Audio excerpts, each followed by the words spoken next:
Y'all may have noticed that you haven't seen the guineas in the videos recently. The truth was they were marvelous bug catchers. But we spent more time chasing them out of the neighbor's garden than we did working on our own garden. So we finally had to find them a new home. We're using the run to separate some of these roosters to keep them from fighting while we decide who's going to be king of the flock. We've still got to get the spring chickens out of the barn and get them integrated with the flock. The happy hens are already outside, growing quickly, and in the next few days we'll blend them with the rest of the flock. While I work on that, Marty is out front working on getting all of her flowers in the ground. There's still quite a few left to go. She did have a large number of stars. Look at that Swiss chard. Isn't that beautiful? This time of year, this is where I normally find Marty, out here in her flower garden. What are you planting? Flowers. Do you even know at this point what flowers you're putting in the ground? Black-eyed Susans. Black-eyed Susans. Yes. Perennial. Those are perennial. This mullein is also perennial. It only blooms every other year. That thing was just a tiny little plant last year, but we'll get a nice big tall bloom out of it this year. You can see it's really starting to come together.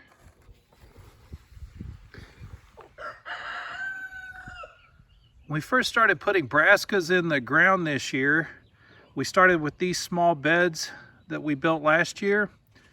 And to keep the guineas out, as well as the cats, we had put just a little bit of fencing around the edges. That seemed to be sufficient to keep the guineas from wanting to get in. But it also creates a really great spot for weeds to grow up. I've been working on cleaning these beds up a little bit, getting the fencing removed, and getting some of those weeds pulled down from around the edges. The onions are doing nicely. But we do have a bit of a problem. Last night, that stupid groundhog that I was chasing the other day found the garden. He got up in this bed and started eating. He's destroyed several of the cabbages we had growing here. Those are a loss for this season. We should be able to grow some cabbages again in the fall.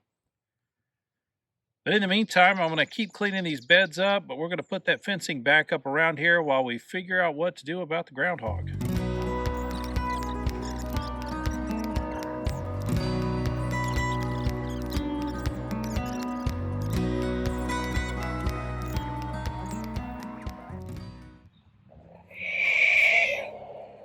No, it's not a terribly strong fence, but it's just really a deterrent to give us enough time to get out here and chase the groundhog off if we see her. You do end up buying a property that somebody else has been living on, be sure to go through the barns and look for all of the old tools that they may have even quit using over time. This is a very old pair of grass shears. Comes in real handy around the edges of the garden just to cut down the taller weeds. Let's see if we can make this thing look a little bit better. It's kind of a mess right now. So be careful in this tall grass not to grab the onions that are growing right around the edge.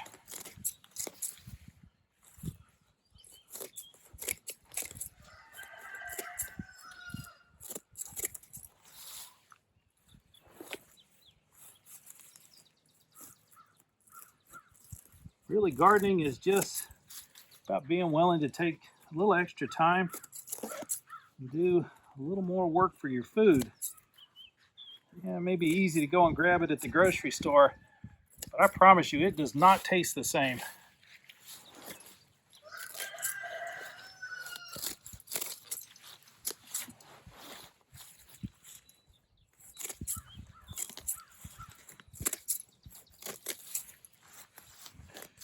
Love to be able to bring the weed eater down here, but with these onions right on the edge of the bed, I would just eat them up. Not necessarily looking to take all of this grass out, that's why I'm not looking to pull the weeds, just cut it back.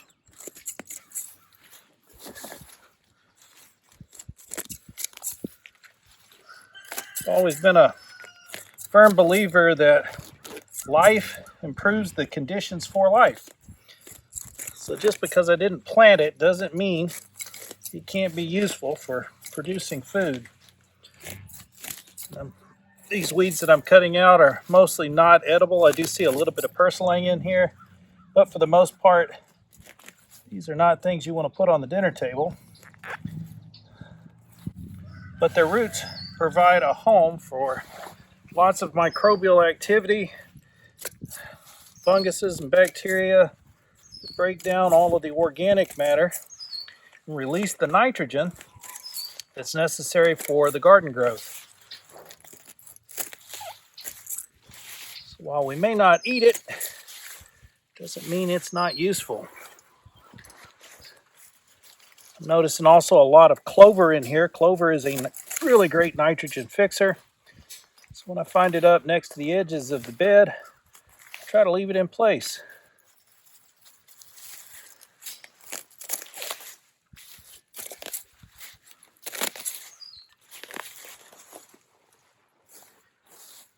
That's looking a little more like a garden bed.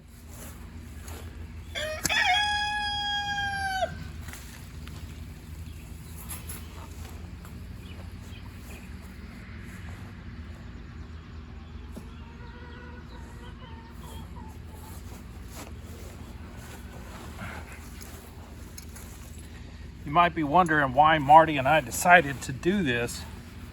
It is a lot of extra work, but it did take us about 20 years to buy our first homestead. So we've been thinking about it and praying about it for a long time before we actually did it.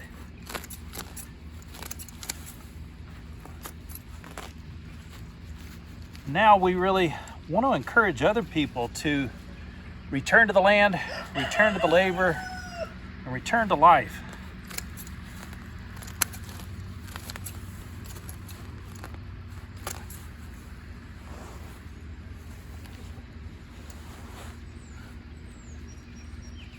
The way God set it up in the beginning is the land would provide everything that we needed to survive.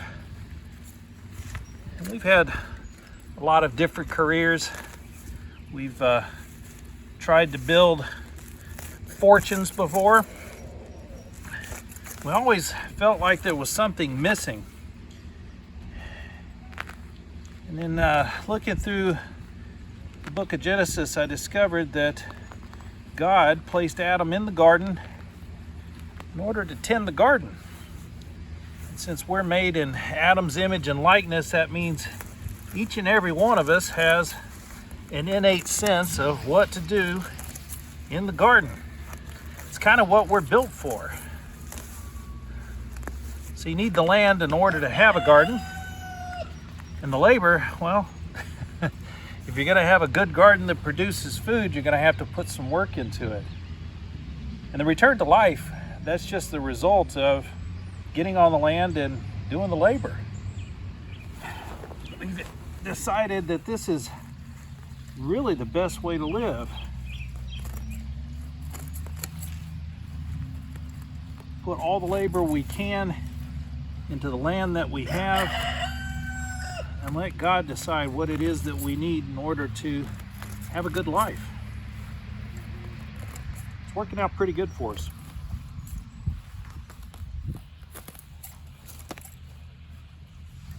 We bought our first homestead there in Untended, Nevada.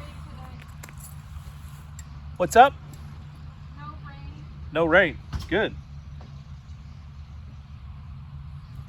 So we bought our first homestead in Untended, Nevada. Began immediately gardening. It was really just 2 raised beds the first year.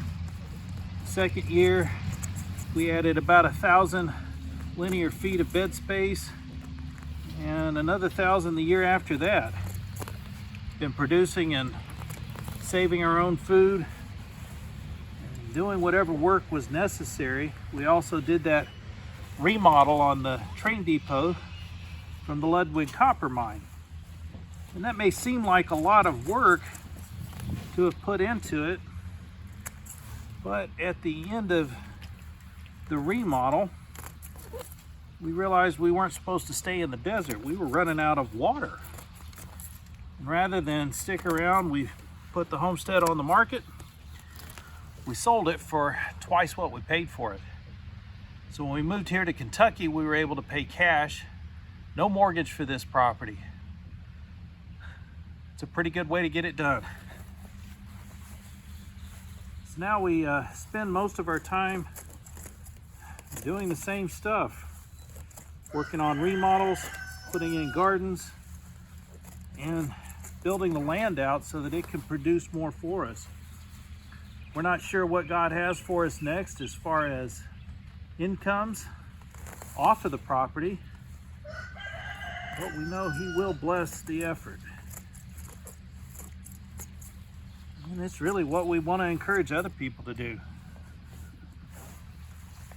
There's nothing wrong with having a job or a career. Really nothing wrong with trying to build a fortune. It's just in the end, what do you have left after you've sold your day off? We're just trying to keep some portion of our labor for ourselves so that we can enjoy it. The best way we found to do that is to put it into the ground.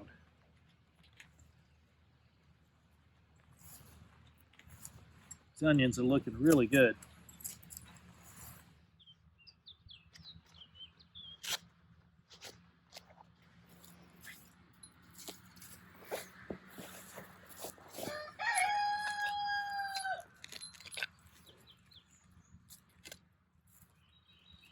Now you may not believe like Marty and I do that as descendants of Adam we have inherited an ability to garden. Maybe you just like good food. You're not going to find food that tastes like what we grow in a grocery store. We don't use a lot of chemical fertilizers. Everything we use is organic. We try to use the resources that we have on the property, so using the manure from the chickens and from the goats, that's what we prefer to grow in. And the quality of the food is just so much better. I can remember when we first started gardening and making ourselves salads, we would make a salad that was typical size for what we're used to from buying all of the produce in a grocery store. And we couldn't eat it all. This stuff just is not only more flavorful, it's much more nutritious. It's a great way to stay healthy just by eating good food that you grow. We found that the best diet in the world is to eat what you grow and grow what you eat. Being a little selective about the weeds that I pull here, Marty scattered some dill seed in here, and some of this may actually be the dill starting to come up. We'll let it get a little bit bigger before deciding what of it is dill and what is weeds.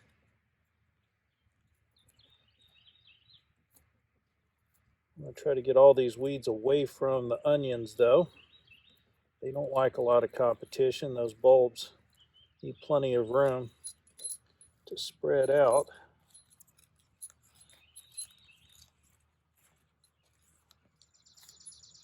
So we do want to keep the weed pressure on these onions pretty light.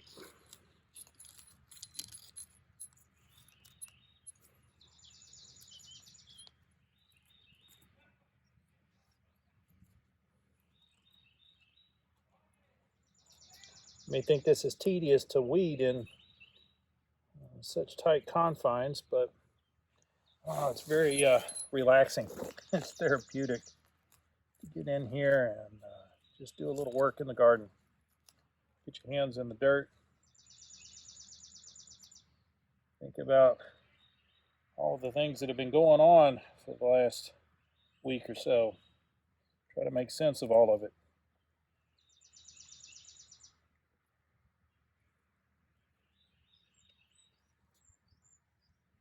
We try not to watch the news and pay attention to what's being done in the world. We do stay up to date, so I know what's going on. Current events. But if you don't get time to stop and think about what's going on, you end up just following the crowd. You're never really sure what to think about any of it. So we try to avoid the news and find out what the current events are.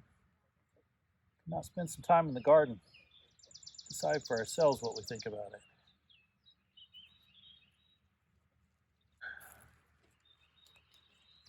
So much easier when the weeds are nice and big. You can tell exactly what it is you're pulling up. Not too worried about all these tiny little weeds. So far, they're not doing anything to harm the food plants. I'm gonna leave most of them in place for the moment. Let's get these bigger ones out of the way.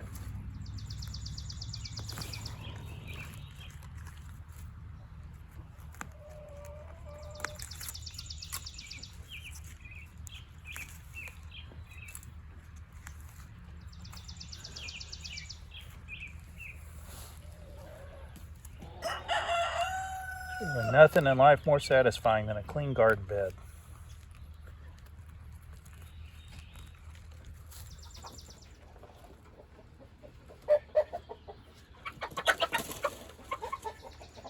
After watching the chickens interact all morning, I think it's probably time to go ahead and blend the flocks. We're going to take care of that real quick.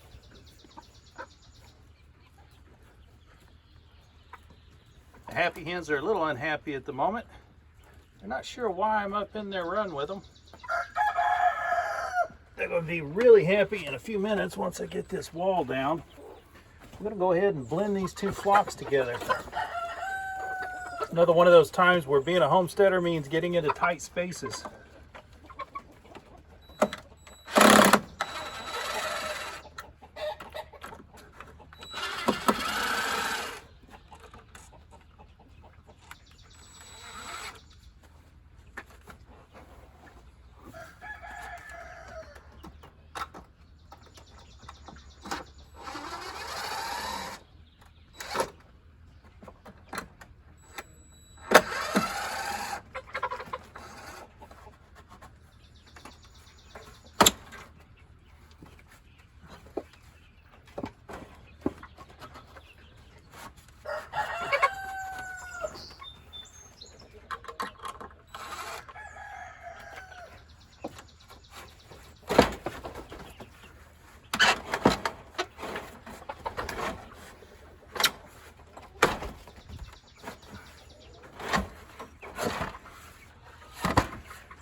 Now we'll see if Tinkerbell can be a good ambassador and help us blend these two flocks together. Oh, we got an egg in the tray.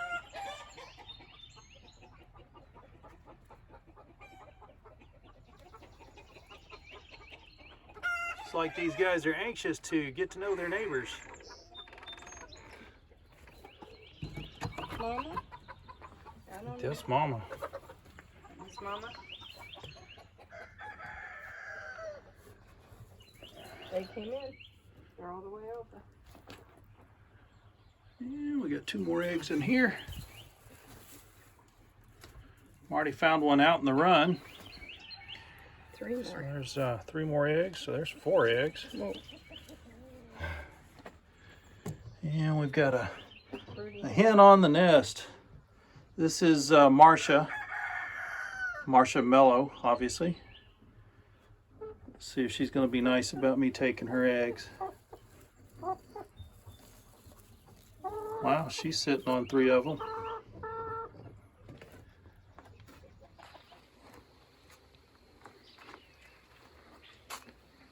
And several hours later, the beds are all clean finally. I do apologize. Marty and I got really busy there for a little while.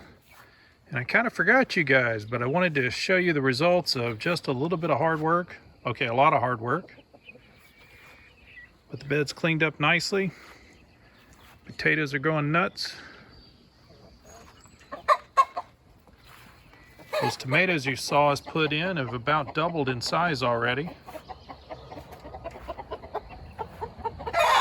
And we got our chicken flocks blended today. So the happy hens have now joined the main flock.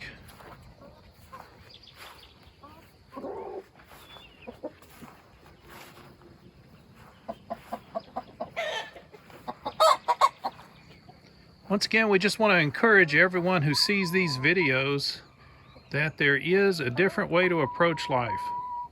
All you got to do is return to the land, return to labor, and return to life. Thanks for watching.